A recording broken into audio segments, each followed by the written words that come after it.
Greetings, good storytellers. I'm the Artful Narrator, and it is my privilege to welcome you to learning the tropes of writing. Today's trope is a personal favorite of mine, wonderfully utilized in scores of fine television shows and movies. It is the conservation of ninjutsu, an ancient and venerable truth hidden in plain sight, much like a ninja itself. For it seems that there is some sort of a force at play, some sort of a power that resides within warriors. And this power is quantifiable, and it is balanced by the universe, perhaps, ensuring that the scales always have some balance to them, regardless of how imbalanced the odds may appear. For in a scene where you have scores of armed warriors facing off against a single opponent, you would imagine that this army even, would be able to easily defeat this egregiously outnumbered hero.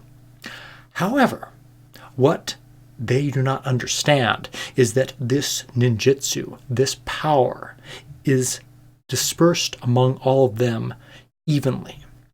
But that same percentage, that same amount of power that they have as a group is focused and concentrated into just that one hero.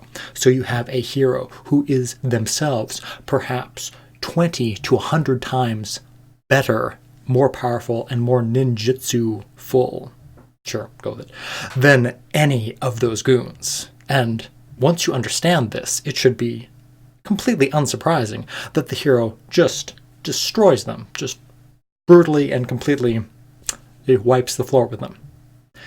Now, you could say that this is not some mystical art, but just an effect of drama in storytelling coming in, a rule of drama more specifically, because it's hardly dramatic to have a bunch of goons come in and defeat a force that they egregiously outnumber.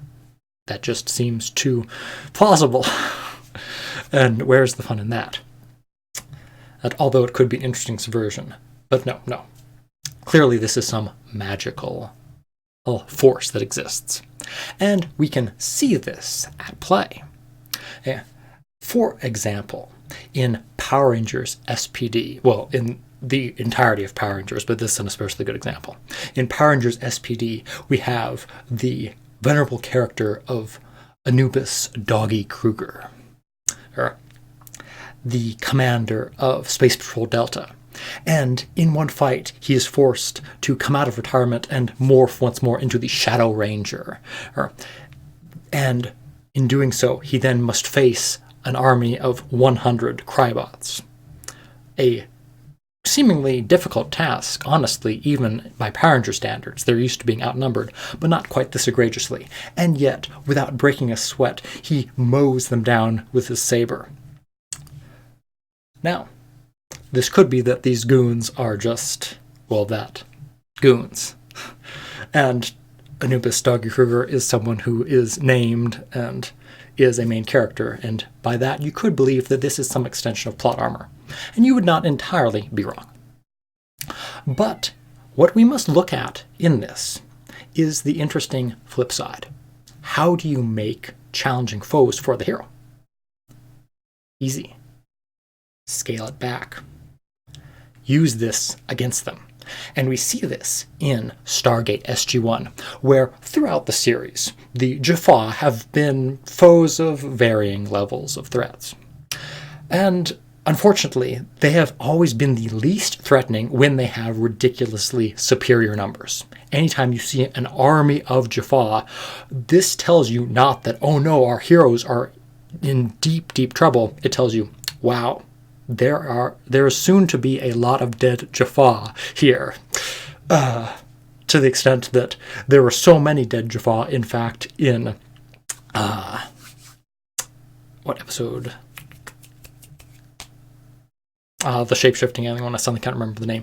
But in that one, there were so many dead Jaffa that at the end, they were actually stepping over the bodies to get to the Stargate, and the effects team was told to paint out a few of the Jaffa with CGI because it looked too egregious. It made the heroes look bad that they had killed that many Jaffa that easily. It just did not paint them in a sympathetic light.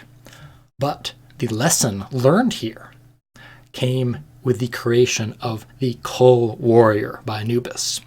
And in this warrior, we suddenly see SG-1 approached by this single warrior clad in black armor, impervious to both staff blasts, Zat-Nicotel blasts, and all manner of ordnances that SG-1 packs, be it explosives or rounds from the P-90. This lone warrior poses an insurmountable threat to the entire group, and you see that this same... My cats are playing in the other room.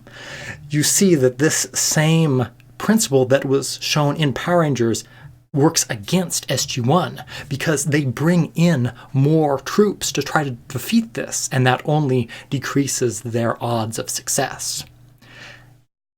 And the StarGate does an excellent job of keeping the number of the Cull Warriors small throughout the series, only ever appearing one or two at a time, because part of this conservation of ninjutsu law is that as soon as these odds flip, suddenly all that power that you enjoyed is sapped away. And you see this in so many stories where elite warriors suddenly become significantly less elite when there are more of them, just because the hero needs to defeat them to look cool. But this can also apply to the number of heroes directly.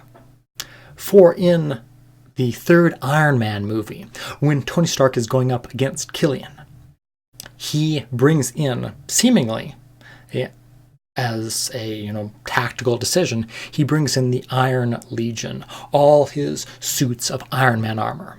Or actually, it's not the proper Iron Legion at that point, but it's all his suits that he's been making in his spare time to try to work through his post-traumatic stress disorder, brings all of the men under the control of Jarvis.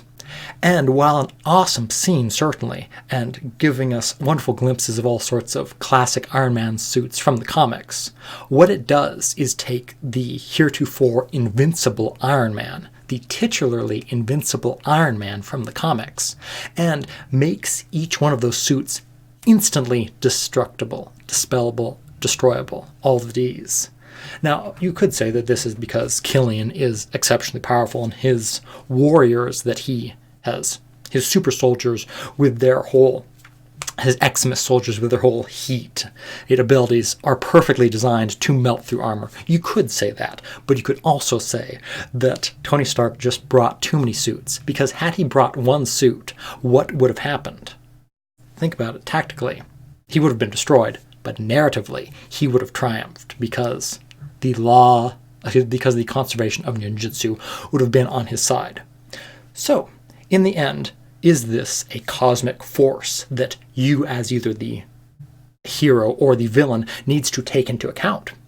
Do you need to carefully figure out exactly how many heroes or villains are going to be brought to bear against you and make sure to bring less?